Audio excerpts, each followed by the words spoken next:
We recently had a viewer comment that says, you don't need a will, just put your kids on your accounts and call it a day. Let's talk about why that can actually put your family at some serious risk, especially if you have some minor children. I'm 𝗙𝗺𝗶𝗹𝘆'𝘀, 𝗬𝗏𝗍 Law. We're an estate planning practice in New York and New Jersey. Now, yes, it is true, adding a joint owner on your account can avoid probate, but there are several red flags when doing so, especially if children are minors, or really even if they're just your children as adults.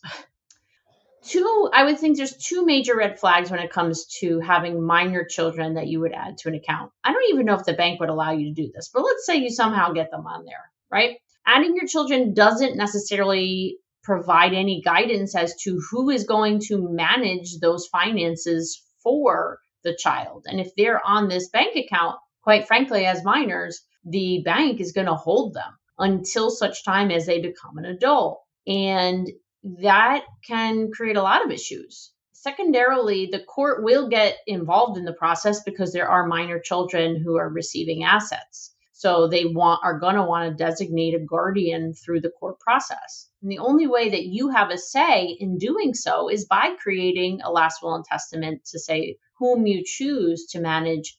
Now, even if the children are not minors, right? And you've just designated your adult child as a joint owner, there's still other potential pitfalls, such as you're not getting creditor protection from the creditors of your children.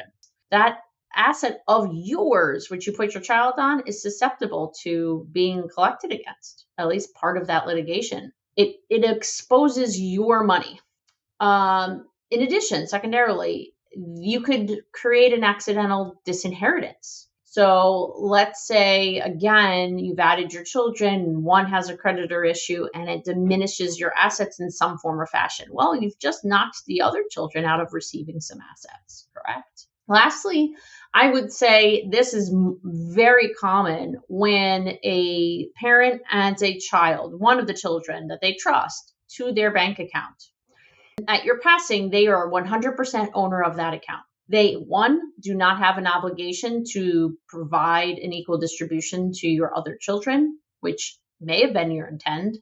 And two, if they do decide to do so and distribute the assets, they then are facing a gift consequence potentially. And truly, every family does deserve clarity, safety, and true protection and seamless transitions at every stage. Getting a proper estate plan is the safest and easiest way to achieve that.